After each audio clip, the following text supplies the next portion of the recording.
As the final round has commenced, we are entering the conclusion to the NEL arc, and the main focus is currently the PXG vs Barca Munich match, but the other game happening simultaneously is the battle of the losers, FC Barcha vs Manshine. And the question now is simple: who will win between the two worst teams in the NEL? Now if it goes in the order of the Barca Munich matches, from worst to best, then you'd assume Manshine will win, but will they? And the answer is yes. One of the main subplots of the NEL is the downfall of the genius Nagi, as he struggles to identify his own ego after getting a temporary victory against Isugi, as he performed a super goal way out of his current ability level.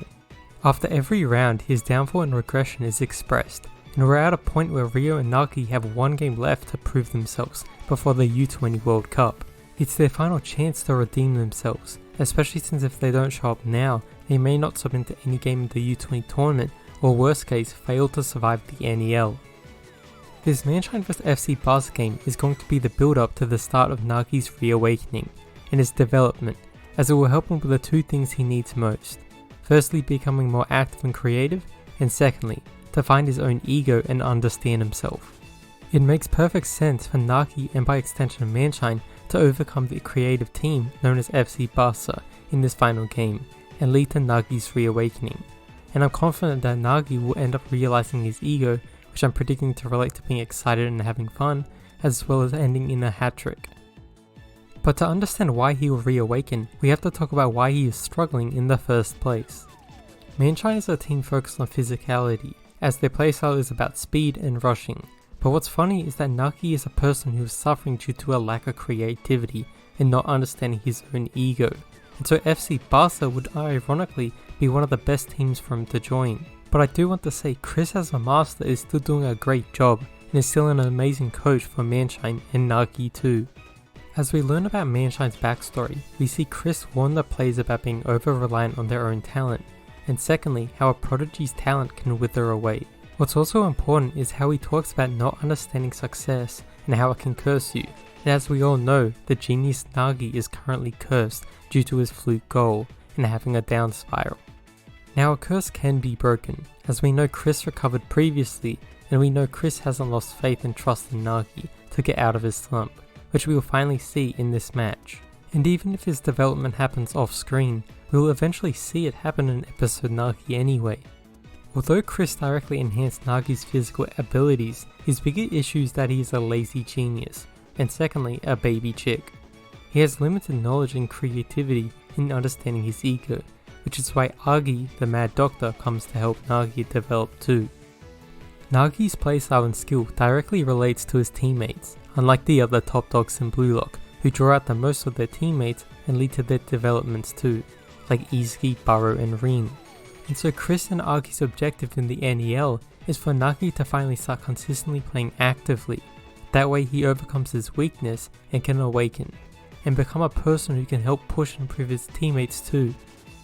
As we know, Nagi is lazy and refers to a lot of things as a pain, and the takeaway from Agi's help is the fact there are two types of pain someone can deal with, the first being a passive pain, and secondly an active pain. And this concept of active and passive pain comes early in the story, as Nagi is a player relying on instinct and reactionary plays as he focuses mainly on passes.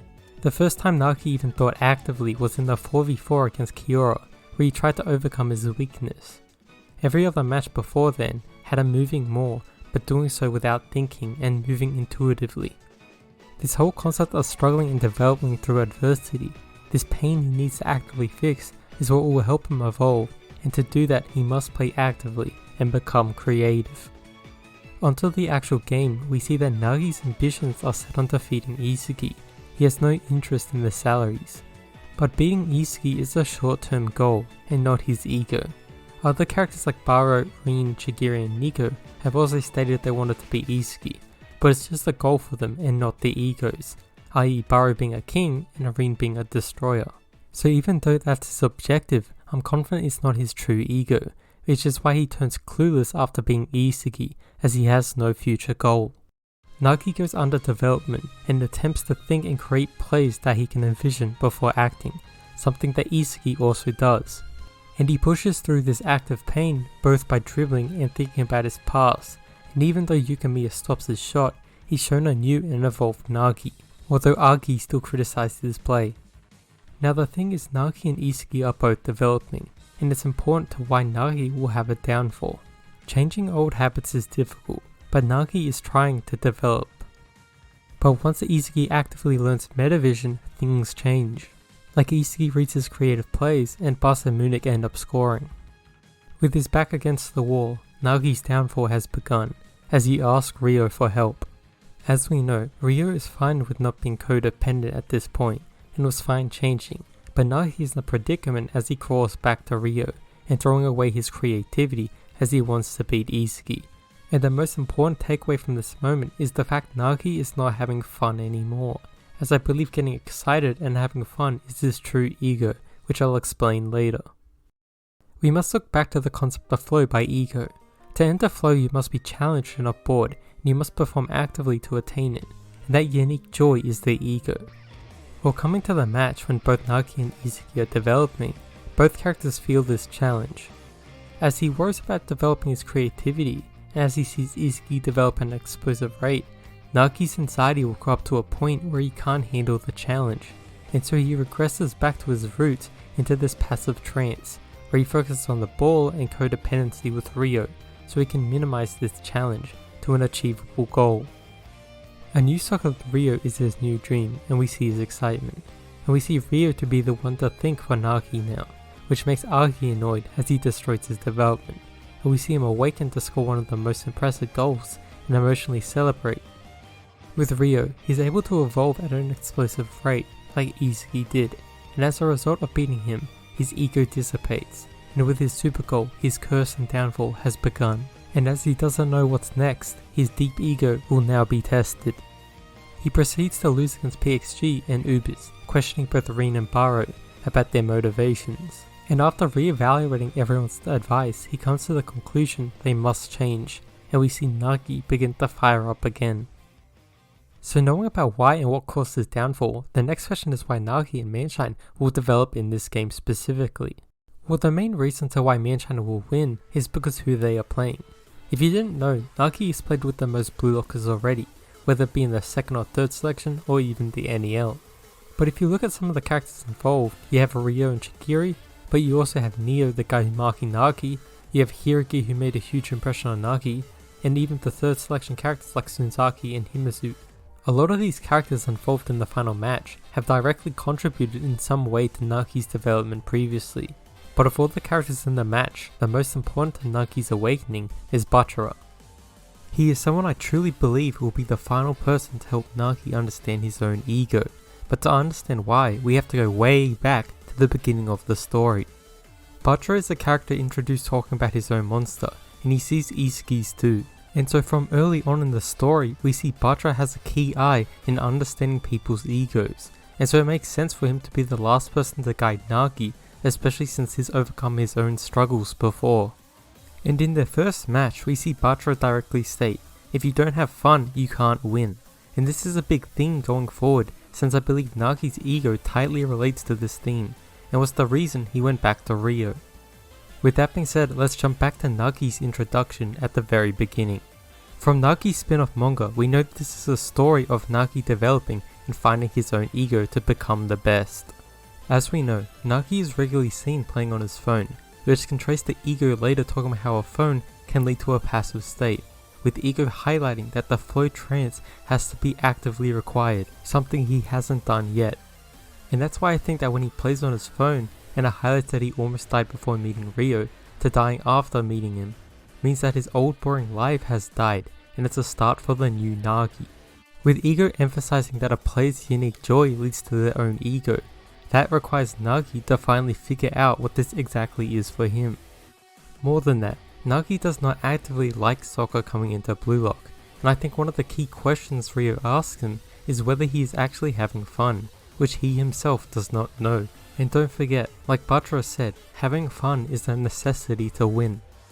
As we see Team V's journey, we see that Ryo highlights once again how fun it is, while Nagi is still indifferent. And as they play their first game, we see that his motivation is to finally get his phone back, something that Nagi directly thinks is fun.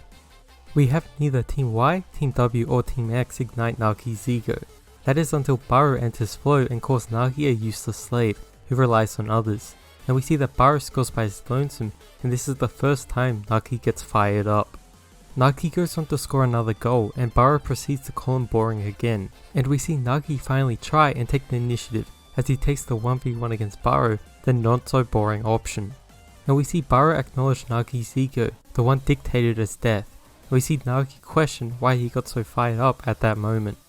We get to the point where the two stories converge into Nagi's proper introduction to Isugi, where we have him say, "Weak people who have to try hard to win are such a pain," and he continues to say how he would give up if he lost. As the final match starts, we see Nagi question if everyone else enjoys soccer, and everyone else's egos before he scores again, but is still bored and moves in this passive state. But now's the fun part, as Barcha gets excited seeing how fun it is, and we see him awaken as he surpasses his limits. He got excited and we see his creativity flourish as he solos Team V, and what's more is that Barcha scores by playing actively. With Barcha indicating how fun it is, we see Nagi take note, especially since he hasn't considered it fun either. As the match continues, Team Z power up, and even someone as bad as Igaguri is being a pain to Nagi. Isagi tries to formulate a new weapon to score. We see Nagi not understand it as he questions why he doesn't just shoot. He isn't trying to insult Isugi, he's trying to understand him. As he doesn't understand, he's trying to create a reproducible formula, as well as a goal he can visualize, something that Nagi does not do. As the match ties up, we finally see Nagi look at Ryo and Zentetsu struggling, noting the fact they may actually lose now. And we see Nagi move on his own now. He doesn't understand his own ego yet, but he is unconsciously taking action, and he's had his first awakening. Another key thing to look at is Nagi's eyes, because they've always been pitch black beforehand, and now they're finally open. And we're at a point in the story where he finally takes interest in soccer, and he says the major thing I've talked about, he's having fun. He continues to play by instinct, but is actively playing in the game now. And he notices the heat from everyone else, and he wonders what the feeling would be if he scores. But at this point, he's still feeling incredible and excited as his ego develops. As the final play commences, we see his death ego appear, as he tells Isugi they can't beat him. We see him lose even after trying so hard, and the main takeaway is how he was excited and how he was heating up, at least until after the game concluded. As the second selection progresses, we see Nagi get excited constantly, and we see he get frustrated as he loses to Rin. Another important thing in the initial 3v3 is that we see Barcha pass to Nagi in a creative way, and by instinct they form a chemical reaction to score. But what's important is that Nagi compares his pass to Ryo's, and we see that Barcha's pass hammers and forces Nagi to react creatively, even if it's through intuition. And even though they lost, we still see him have fun, and he understands that he wants to get stronger and how exciting change is. As they ascend down to the 2v2, he queries Isugi how he can overcome this frustration, and that is by winning. And since it's a 2v2, we see Nagi play more actively, and we see Nagi evolve in a new level as he discovers a new goal formula for himself. As we see the second selection continue to the 4v4, we see Nagi have conflicting feelings about Ryo, but is still excited and wants to face the prodigy Rin. This match is really important since it deals with Barcha's ego specifically. It will also have Nagi ignite the flames of his ego once again, and we see his death ego against Rin, where we have Nagi admit how great soccer is, and we see Nagi say it once again, soccer is so much fun. This is the second time he's admitted to having fun playing soccer, and it's the second time Nagi gets fired up. As it comes down to the final point, Nagi observes Barcha and tells him how he's failing the team, and how neither Nagi nor Isugi will pick up a non-fired Barcha, which is the reverse of the final game. As the match enters the final stage, we see both Nagi and Barcha get fired up, with Barcha wanting to change. But even though they lost, he still says he wants to play and he had fun. Why this match is so important for Barca vs Manshine is simply because Barcha himself doesn't understand his true ego and had to develop during the game to understand what he actually wants. Just like how Nagi slumped, Barcha was also struggling and lost some of his creativity and skills when he got confused about his own ego. For the other second clear games for Nagi, we see his battle against Hiroki, talking about how his fortune is being death, and the match being about overcoming their own weaknesses, which Nagi didn't do this match. but he intends to do it the following game against Kyora's team. And in this match we have his heat rise again, and we see Nagi finally overcome one of his biggest weaknesses, and that he's actively and creatively thinking of a play. And so altogether it seems like his ego relates to this burning sensation, where this excitement and heat directly influences his true ego, and that's to have fun. And then the reason his ego died is because he found absolute bliss. He found that true happiness and fun, where he doesn't think he can reach that feeling again, as everything around him reverts to a more boring and pained state like he started off with. I also want to mention that I don't think his ego is not to lose, simply because Nagi evolved and first sparked a flame against Barro, and it was not because they were going to lose, it was because Barro called him boring. And we also know that he doesn't mind losing and still was having fun in those instances. Meanwhile, the fun and excitement of Nagi is what is making him improve at such a deadly rate. But even though I don't think it's his true ego, I do think it influences it. Where in a competitive game where they can either win or lose, then this challenge and excitement directly leads to this heat and fun he's experiencing. But if Nagi's ego is depicted as a skull and death itself, how does this actually relate to this fun and excited ego like I anticipate? Well, death and skulls usually depict the end of life, but I think it's the opposite in this case, as I expect them to resemble him actually living. And so the first thing I want to discuss is when it actually appears. Well, it first appears for him when he calls the World Cup boring and easy to envision scoring. And the next time is directly after getting called boring from Barro. The third time is when all Team Z evolve and he starts to feel the heat, and he wants to score, as well as when he approaches Isugi saying he can't defeat him. It's shown when he wants to team up with Isugi as he wants to evolve, and we see it again in the 4v4 as he awakens once again and outplays Reem, and we also see it in the episode Nagi matches. In every instance of his skull ego, he has been in a state where his mindset has been deeply challenged and forced to evolve. It's the time where he feels most alive and excited as he feels this heat, which is a contrast to his concept of death. Just like a Barcha manifested a monster for his loneliness, I think Nagi's monster was created through boredom, in a state of not being truly alive. Now another huge concept in Blue Lock is the theme of despair, and how it affects someone developing and awakening. Although Nagi has felt some frustration in the past, he's never hit a rock bottom and felt this true despair, and so this is the first time he's felt this struggle. And so just like Barro's advice, he has to overcome it. The other big reason that this match will push Nagi to develop is because FC Barcha's philosophy is about creativity, freedom and technique. And the fact Nagi has such a lack of creativity makes FC Barcha and Barcha the perfect opponents for Nagi, as they are a team guided by Lavino, someone who does not care about teaching his students, but cares more about them visualizing who they are personally, and emphasizes the importance of finding your own originality and hunger, which ironically is the thing Nagi needs most. Two great panels to help express the difference in egos between the two teams is Barcha learning from Lavino that his monster isn't inherently a bad thing, and incorporating it to his playstyle. We see him look up, understand and further awaken his ego. On the other hand, the complete opposite. We have Nagi not follow Chris and Agi's advice and lose his ego represented with death. He regresses back as he closes his eyes to his old self.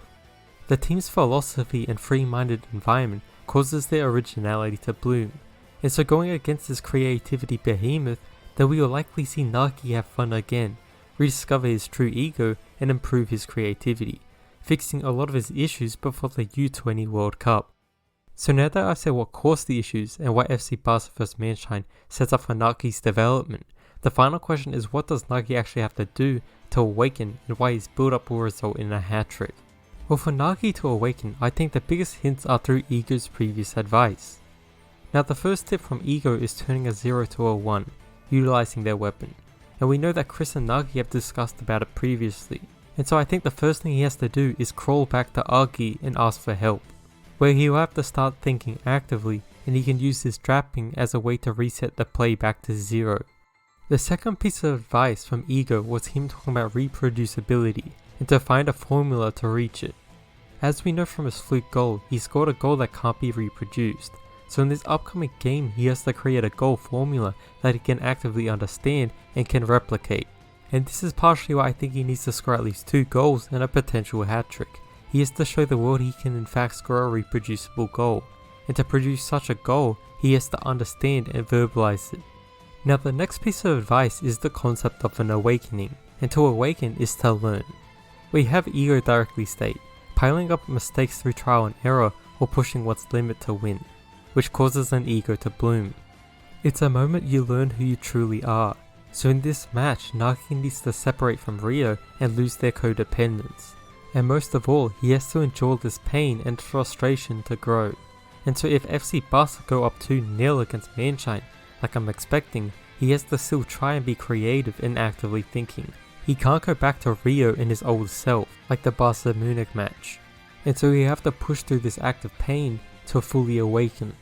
Further enforcing the idea of developing through hardships and adversity, we know that ego emphasizes that defeat is necessary, and also what you can learn from it. Nagi must face true despair and the lowest point of his life before evolving, and as we know from Nagi's new dream, it's meaningless unless you live to make them come true, and he must face his despair to reach it. Another important hint is the overlap and chemical reaction between egos. As we know, success is led by the intersection between people, and what's important here is his relationship with Rio. For Nagi to awaken further, he has to push everyone else on Manshine to evolve, just like how the other top 3 push their teammates. By having an overlapping ego and chemical reactions with his teammates, not only will he evolve, but the whole team will improve too. Now another hint from ego is the phenomenon of flow, a point where actions are enjoyable and they get excited to enter a trance state. And to enter this flow, you need to challenge optimal difficulty, so Nagi needs to find a way to be able to enter flow state, something he couldn't do against Rin or Barrow. And once again, I think it relates to him becoming active, and he can't remain in this passive state much longer. Even if Nagi starts to understand his ego now, it also allows for future development into what directly makes something fun for him. Is it crushing someone in a 1v1, playing and winning the World Cup with Rio, showcasing his skill, doing something exciting, not losing, facing death's door, or maybe a combination of all these things? What's most important in this match is that he understands the core of his ego being fun, and he can work on and forge this ego further into the story if necessary. But it's a necessity for him to learn something now, because the only way Manshine will win is if he starts having fun again, and the only way he will play in the U20 World Cup is if he resolves this slump. Now that we know what he has to do in the match, the final thing I want to talk about is why Nagi will score a hat-trick. And so I want to reiterate my point that Manshine will beat Barca this game. There's been zero build up for Barca to win. Meanwhile, Nagi has had many moments about his development, and so it's leading to Manshine winning. And don't forget, even if this character development happens off screen, we'll actually see it in episode Nagi anyway. Like, the development doesn't have to happen in the main story, just like how in episode Nagi we saw Chigiri, Barrow, and even Rio develop.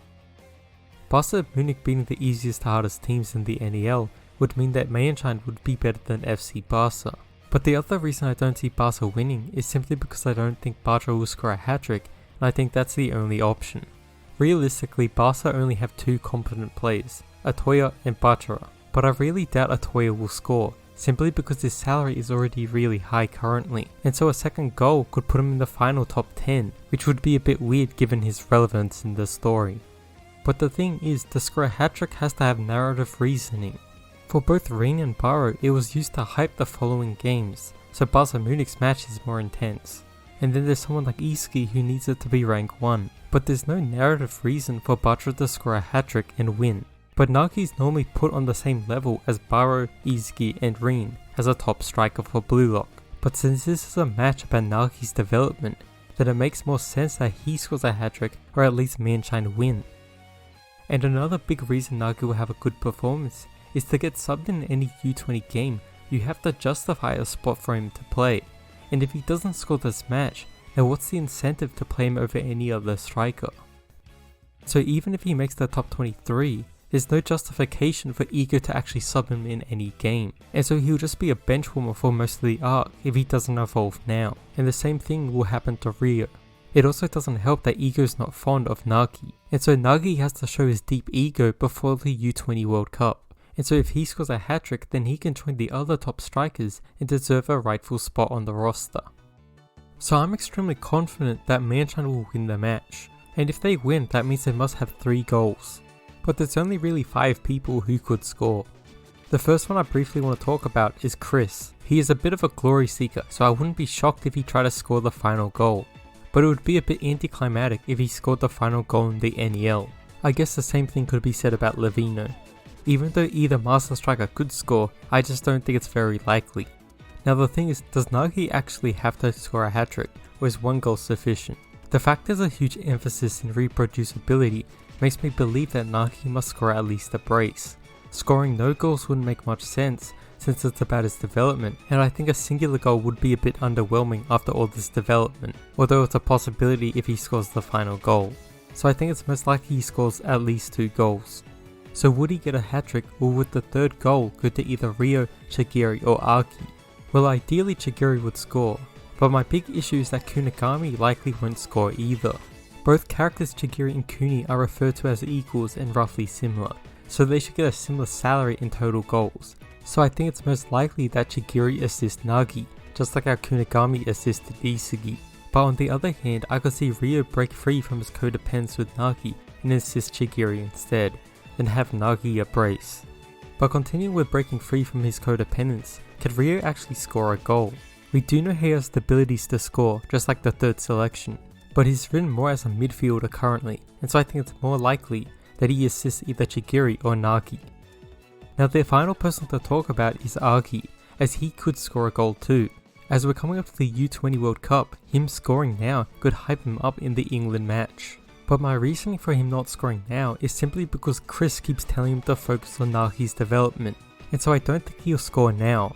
However, I do want to mention that I do think he scored in the previous game, as Chigiri's salary didn't have a noticeable bump. So although all these characters could score, I do think the most likely option is Nagi scoring a hat-trick, and it shows the world a brand new Nagi and brings hope to his fans. And so how I expect the match to go? Well, I'm expecting Barca to go up 2-0, and we're going to have Nagi actively playing but failing, which is fine at this moment. As Nagi develops and actively tries to be creative, we'll have Nagi and Barcha have some small interaction. And we have Nagi understand his true ego, and that's to get excited and have fun. And so I'm expecting Nagi to get an assist from Chigiri, just like how Kunigami assisted Isugi. And then I'm expecting the 2nd goal to be through a Nagi x Aki chemical reaction. As the match enters the final stage, winner takes all with 1 goal left. I'm guessing it will come down to a Ryo x Nagi chemical reaction. But unlike their previous super goal, I think this time, Ryo won't spoon feed him a goal. Instead, I think it's a chemical reaction where both parties are actively and creatively involved, similar to a goal like Izuki and Hiri's super goal, where Ryo won't pass to where Nagi wants the ball to be, but to a spot where both have their creative ideals mix.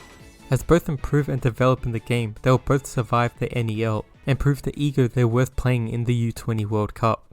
With that being said, let me know what you think Nagi's ego is, if he'll score a hat-trick, or who'll win the FC Barcha vs Manshine game.